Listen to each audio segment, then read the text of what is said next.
बांग्लादेश के हालात को लेकर फिल्म आवाज पर हुई अहम बैठक। एनएसए अजय डोभाल समेत रक्षा मंत्री, गृह मंत्री, विदेश मंत्री रहे मौजूद।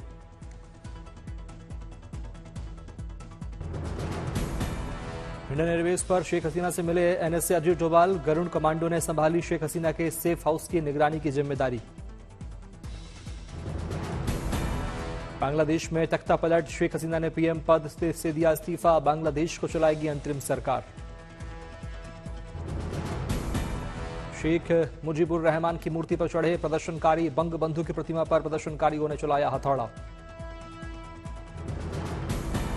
आर्मी चीफ ने संभाली बांग्लादेश की जिम्मेदारी, कहा कानून व्यवस्था सेना की जिम्मेदारी। पुलिस सेना को फायरिंग रोकने के आदेश। बांग्लादेश के पीएम आवास पर प्रदर्शनकारियों का कब्जा, हजारों की संख्या में प्रदर्शनकारी मौजूद। सुबह से बांग्लादेश में कर्फ्यू किया गया लागू। हिंसा के मद्देनजर पुलिस को हटाकर सेना ने संभाला मोर्चा। आरक्षण को लेकर भड़की हिंसा, मुक्ति संग्राम सेनानियों के परिवारों के आरक्षण पर उग्र हुए प्रदर्शनकारी। प्रदर्शनकारियों ने शेख हसीना के अवामी लीग के दफ्तर में लगाई आग। हसीना की पार्टी के 6 कार्यकर्ताओं की लिंचिंग। भारत बांग्लादेश बॉर्डर पर 24 घंटे का अलर्ट। बीएसएफ ने बांग्लादेश बॉर्डर पर जवानों की संख्या बढ़ाई।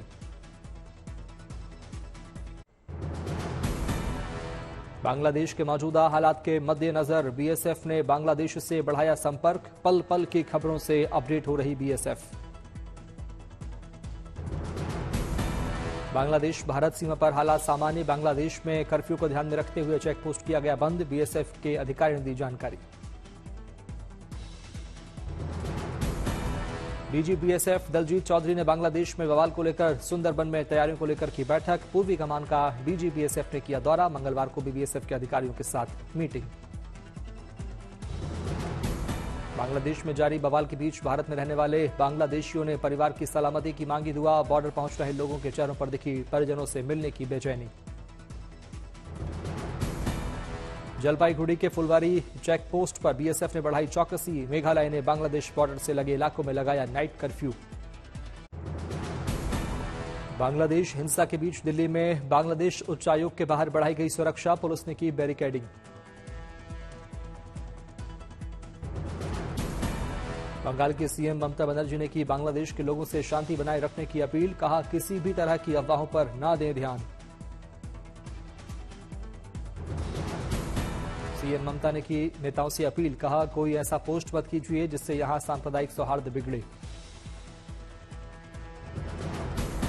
बीजेपी नेता लॉकेट चटर्जी ने बांग्लादेश के हालात पर जताया दुख। कहा पीएम मोदी के नेतृत्व में भारत सुरक्षित, इसलिए शेख हसीना ने भारत का किया रुख। बांग्लादेश के हालात पर शिवसेना उद्धव गुट की सांसद प्रियंका चतुर्वेदी ने जताया दुख। कहा वहां एक मजबूत लोकतंत्र था, सरकार विकास की ओर बढ़ रही थी, अब वो अराजकता की ओर बढ़ रहे हैं। यूपी में 10 विधानसभा सीटों पर होने वाले उपचुनाव को लेकर बीजेपी ने कसी कमर। 5 कालिदास मार्ग पर 1.5 घंटे चली बीजेपी कोर कमेटी की बैठक। सीएम योगी आदित्यनाथ की मौजूदगी में यूपी उपचुनाव को लेकर बनाई गई रणनीति। बैठक में मौजूद रहे यूपी के दोनों डिप्टी सीएम। सुपर 30 के मंत्रियों से मिले सीएम योगी आदित्यनाथ। संगठन और सरकार मंत्रियों के बीच अच्छे प्रदर्शन के लिए हुआ मंथन।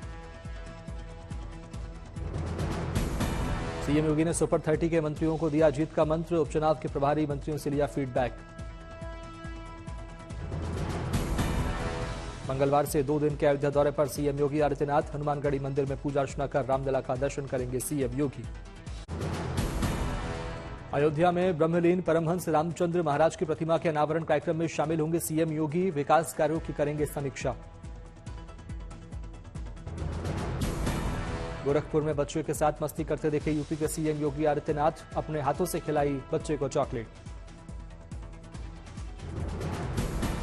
यूपी के मुख्यमंत्री योगी आदित्यनाथ ने गोंडा में जनप्रतिनिधियों और अधिकारियों के साथ की बैठक। अधिकारियों को दिए दिशा निर्देश। फरीदकोट में धूमधाम से मनाया गया तीज का त्यौहार। इस दौरान पंजाबी महिलाएं और लड़कियां पारंपरिक पहनावे में नजर आईं। नाच गाकर मनाया त्यौहार। पंजाब के विधानसभा स्पीकर कुलतार सिंह संधवा भी जश्न में हुए शामिल।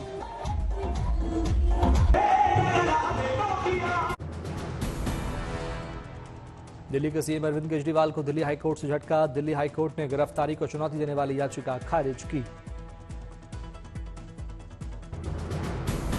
दिल्ली हाईकोर्ट के आदेश के खिलाफ सुप्रीम कोर्ट जाएंगे अरविंद केजरीवाल। सीबीआई केस में अंतरिम जमानत की देंगे अर्जी। ईडी केस में केजरीवाल को सुप्रीम कोर्ट से मिल चुकी है अंतरिम जमानत।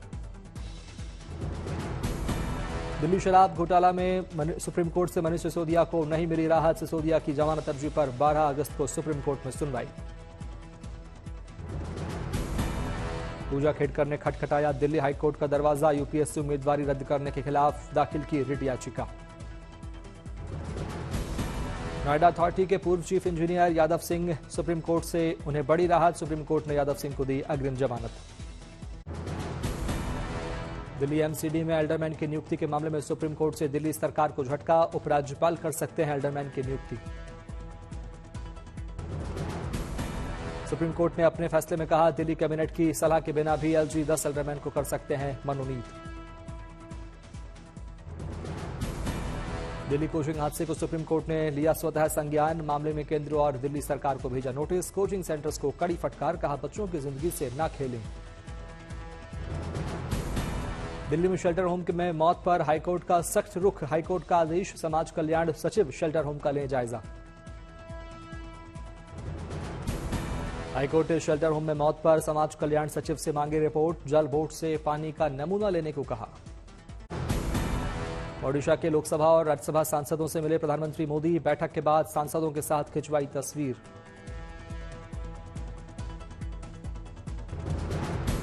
आर्टिकल 370 खत्म होने के 5 साल पूरे होने पर पीएम मोदी ने किया पोस्ट। कहा यह भारत के इतिहास में वाटरशेड मोमेंट।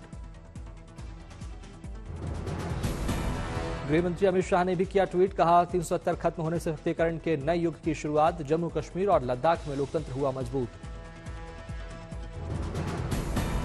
सार्वजनिक शिकायत बैठक में शामिल हुए ओडिशा के सीएम मोहन चरण मांझी। जनसुनवाई कार्यक्रम में लोगों को समस्या के समाधान का दिया भरोसा। तमिलनाडु में मछुआरा संघ के प्रतिनिधियों ने इससे मिले विदेश मंत्री डॉक्टर एस जयशंकर। बैठक में मौजूद रहे तमिलनाडु बीजेपी के अध्यक्ष अन्नामलाई। पेरिस में ओलंपिक में भारतीय महिला टेबल टेनिस टीम ने रचा इतिहास। रोमानिया को 3-2 से हराकर क्वार्टर फाइनल में किया प्रवेश। मनिका बत्रा, श्रीजा अकुला और अर्चना कामत ने दिलाई जीत। ओलंपिक इतिहास में पहली बार क्वार्टर फाइनल में पहुंची टीम। 11 वरीयता प्राप्त भारत ने वर्ल्ड नंबर 4 रोमानिया को हराया 2-2 से बराबरी के बाद। निर्णायक मुकाबले में मनिका ने एडिना को 11-5, 11-9, 11-9 से हराकर भारत को क्वार्टर फाइनल में पहुंचाया। श्रीजा अकुला और अर्चना गिरीश कामत ने डबल्स मैच जीता। क्वार्टर फाइनल में भारत का मुकाबला जर्मनी और ग्रेट ब्रिटेन से होने के वाले मुकाबले के विजेता से होगा।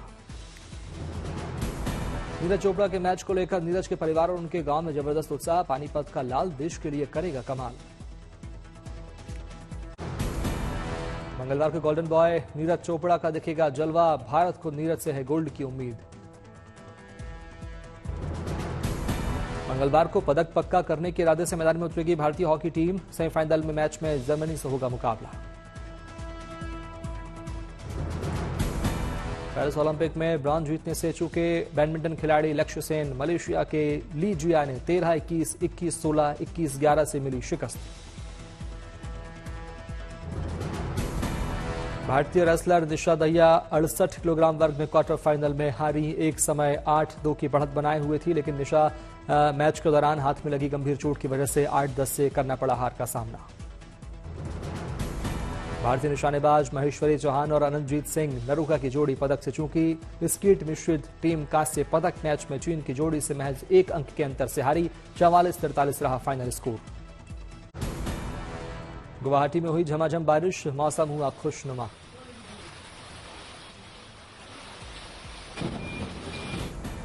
बर्दवान में बाढ़ से बेहाल हुए लोग। घरों और दुकानों में घुसा बाढ़ का पानी। लाहौल स्पीति में बाढ़ से जनजीवन अस्त व्यस्त। रास्ता बाधित होने से कटा कई गांवों का संपर्क। शिमला के रामपुर में हुई जमकर बारिश, वाहनों की रफ्तार हुई धीमी। बूंदी में लगातार हुई बारिश से जनजीवन अस्त व्यस्त। उफान पर नदी नाले, यातायात प्रभावित। शिवपुरी में 18 मजदूरों का किया गया सफल रेस्क्यू। सिंध नदी के पुल निर्माण के दौरान नदी का जलस्तर बढ़ने से एक टापू पर फंसे थे मजदूर। मालेगांव में गिरना नदी की बाढ़ में फंसे 15 मछुआरों को हेलीकॉप्टर से बचाया गया। नदी का जलस्तर बढ़ने से 15 से 20 घंटे तक नदी में फंसे थे मछुआरे। एसडीआरएफ के जवानों ने मछुआरों को निकालने का किया भरसक प्रयास, लेकिन पानी का बहाव तेज होने के कारण प्रशासन को लेनी पड़ी वायुसेना के हेलीकॉप्टर की मदद। जबलपुर और आसपास के जिलों में लगातार हो रही बारिश के चलते बरगी डैम पानी से लबालब भरा। 17 गेटों से 1,73,000 क्यूसेक पानी छोड़ा जा रहा है। लगातार पानी छोड़े जाने के चलते नर्मदा नदी का बढ़ा जलस्तर। तटीय और निचले इलाकों में रहने वालों को प्रशासन ने किया अलर्ट। पाली शहर हुआ जलमग्न। स्कूलों और अस्पतालों में घुसा बारिश का पानी। वलसाड में औरंगा नदी के बड़े जलस्तर से पुल के ऊपर पानी बहने के कारण प्रशासन ने पुल से आवागमन किया बंद। निचले क्षेत्र में रहने वाले लोगों को भी किया गया सतर्क। बीती रात एनडीआरएफ की टीम ने 9 लोगों का किया रेस्क्यू। वलसाड के तटीय इलाके में फंसे थे सभी देवदूत बनकर पहुंचे एनडीआरएफ के जवान। नवसारी में अंबिका नदी में आई बाढ़ की ड्रोन तस्वीरें आई सामने। हर तरफ दिखा पानी ही पानी। गंगोत्री नेशनल हाईवे पर दलदल में फंसी कार। 2 घंटे हाईवे रहा बंद। राहगीरों को हुई परेशानी। दमोह में भारी बारिश की वजह से उफान पर नदी और नाले। गर्भवती महिला के लिए देवदूत बने एसडीआरएफ के जवान और स्थानीय ग्रामीण। सोन नदी का जलस्तर बढ़ने से करीब 40 मवेशी फंसे। करीब 36 लोगों को रोहतास के रास्ते सुरक्षित निकाला गया। अभी भी 3 से 4 लोगों को निकालने की जद्दोजहद जारी। बाढ़ के चलते गंगा में डूबा काशी का महाशमशान मणिकर्णिका घाट। छत पर शुरू हुआ शवदाह। काशी में बाढ़ के कारण गंगा किनारे पक्के घाटों का संपर्क टूटा। पक्के घाट और तट पर बने छोटे बड़े मंदिर भी जलमग्न। कुल्लू के मलाना में फंसे सैलानियों का किया गया रेस्क्यू। पहाड़ी रास्तों से निकाले गए सैलानी। पुणे में भारी बारिश से आई बाढ़। कई इलाकों में घुसा बाढ़ का पानी। हिमाचल प्रदेश के रामपुर में फटा बादल। राहत बचाव कार्य जारी। टोंक में लगातार चली 10 घंटे की बारिश ने बिगाड़े कई इलाकों के हालात। कई कस्बों में घुसा बरसाती नालों का पानी। बाजार थाना सब जलमग्न। चंबा की रावी नदी में गिरा राहगीर। रेस्क्यू कर सुरक्षित बाहर निकाला। छिंदवाड़ा में श्रद्धालुओं की कार कटा नदी के बहाव में बही। बाल बाल बचे 4 लोग। एक व्यक्ति की तलाश जारी।